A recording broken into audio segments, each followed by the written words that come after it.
Today's topic is something that is as near and dear to my heart as it is yours, I'm sure. I'm talking about banking regulation. So, we all know 2008 financial meltdown because our banking system is structured with huge banks that are so big that if they went down, like one of the banks failed, the entire system would fail because they're so huge.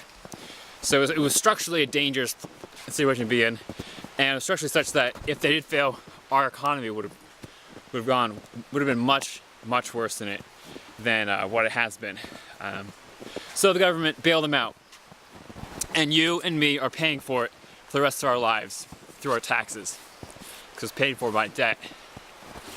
So the government, being responsible, has made new banking regulations to prevent this from happening again. So, a CEO of a local bank was talking in my class the other day, and he was saying it costs their bank like an extra $2 million every year, which is pretty substantial for that bank, that small bank. Just $22 million to deal with banking regulations. But what that does is, the banks that are smaller than them, which are a lot of banks across the US, that have not had a problem as far as they did not fail and not make the bad decisions, they're going to go out of business. They're going to be gobbled up by bigger banks. The policymakers, instead of breaking up banks that are too big, they're making big banks bigger and combining banks that are smaller.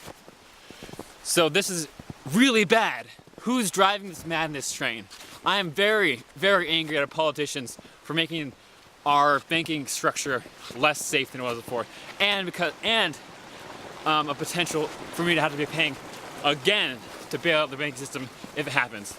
And this time I'm going to be very, very upset, since the politicians will have seen it coming, and they would have directly caused the restructuring of our banking system to be even worse.